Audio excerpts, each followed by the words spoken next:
जय श्री श्याम। आज हम सुनेंगे ध्रुव तारे के जन्म की कथा। राजा उत्तानपाद ब्रह्मा जी के पुत्र मनु के पुत्र थे।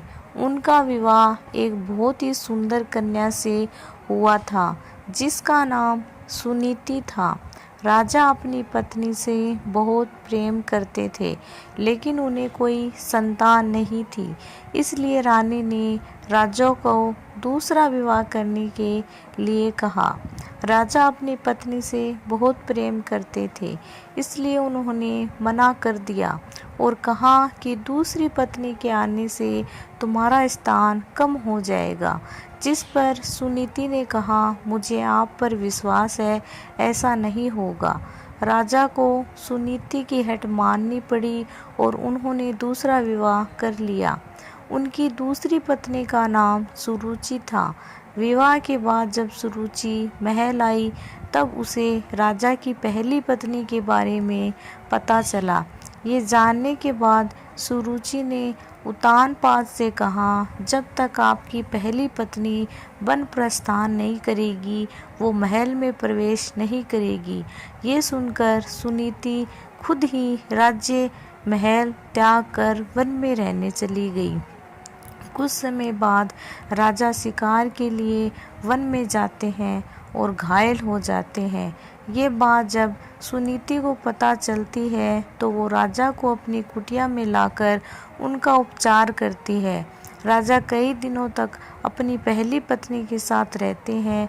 उस दौरान सुनीति गर्भवती हो जाती है और उन्हें पुत्र रत्न की प्राप्ति होती है जिसका नाम ध्रुव रखा जाता है, जिसके बारे में राजा को ज्ञात नहीं रहता। कुछ दिनों बाद राजा अपने महल में चले जाते हैं। वहाँ भी रानी सुरुचि को पुत्र रत्न की प्राप्ति होती है जिसका नाम उत्तम रखा जाता है। कुछ समय बाद राजा उत्तानपाद को ध्रुव के बारे में पता चलता है। वो रानी सुनीति को महल में आने का आग्रह करते हैं लेकिन वो नहीं आती। ध्रुव को कभी कभी महल भेज दिया करती।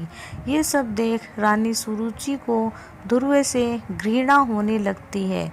एक दिन ध्रुव अपने पिता उत्तानपाद की गोद में बैठता है। ये देख रानी सुरुचि को क्रोध आ जाता है और वो उसे धक्का देकर अपशब्द कहती है और उसे छोड़ी हुई स्त्री का पुत्र कहकर अपमानित करती है। नन्हा ध्रुव कुटिया में आकर माँ को पूरा घटनाक्रम सुनाता है। तब माता सुनीति उसे समझाती है, बेटा अगर कोई बुरा कहे तो उसके बदले में उसे बुरा मत कहो, इससे तुम्हें ही हानि होगी। अगर तुम अपने पिता की गोद में ससम्मान बैठना चाहते हो तो भगवान विष्णु की उपासना करो, वो जगत पिता है। अगर बैठना है तो उनकी गोद में बैठो। बालक ध्रुव के मन में ये बात बैठ जाती है और वह यही भाव लिए यमुना के तट पर नहाने जाता है। वहाँ उनकी मनोदशा जानकर नारद मुनि आते हैं और वे ध्रुव को भगवान की भक्ति की विधि बताते हैं, जिसे जानने के बाद ध्रुव कठोर तपस्या में लीन हो जाते हैं। कई महीनों तक खड़े होकर तपस्या करते हैं। कभी जल में तपस्या करते हैं तो कभी एक अंगुली पे खड़े रहकर निरंतर ओम नमो वासुदेवाय का जाप पूरे ब्रह्मांड में गूंजने लगता है। नन्हे से बालक की इस घोर तपस्या को देखकर भगवान उसे दर्शन देते हैं। बालक ध्रुव भाव विभोर हो उठता है और कहता है, मुझे माता पिता की गोद में बैठने नहीं देती। मेरी माँ कहती है आप इस सृष्टि के पिता हैं, अतः मुझे आपकी गोद में बैठना है।